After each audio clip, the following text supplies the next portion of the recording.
Blood pressure medication can save your life, but a potential link to an increased cancer risk is raising serious questions about some very widely prescribed medications. Health reporter Alicia Booth is here now with more on a big story today. Lee, there's a lot of talk about this today. It's a study done right here in Cleveland at university hospitals. After looking at thousands of patients taking a certain kind of BP medicine, doctors are concluding those drugs may raise your risk of getting cancer. There is no doubt blood pressure medicine saves lives. But those drugs known as angiotensin receptive blockers, or ARBs, are being linked to a higher risk of getting cancer. Cardiologist Ilke Sapahi of University Hospitals analyzed the records of thousands of patients who had taken those drugs.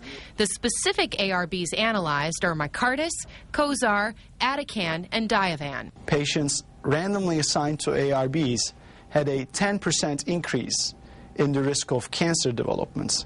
Specifically, the risk of lung cancer was increased by 25%. As far as the risk to you, if you are taking one of the 7 FDA-approved drugs in this class, 105 patients receiving these drugs for 4 years, one of them is going to get an excess cancer specifically due to the drug. And in the medical world, that's a fairly modest increase. But when you factor in the roughly 80 million people prescribed those drugs, we're talking about the potential for hundreds of thousands of additional cases of cancer.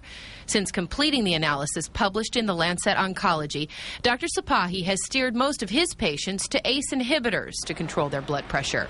If you are taking an ARB, he recommends you talk about it with your doctor. In the end, they may have to continue taking the ARB, and for a lot of patients, there can be a safer alternative.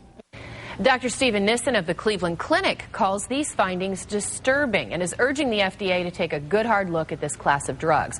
But there are other doctors who challenge the findings, and many said they're concerned all the publicity about this would cause people to stop taking their meds abruptly, which would be very dangerous. So even though not everybody agrees with the analysis of this research, the take-home message is talk to your own doctor about it if you're taking an ARB, and we've got a lot more information about this on News. The best thing to do, don't stop taking the medication. That's true. No. Okay, thanks, Alicia.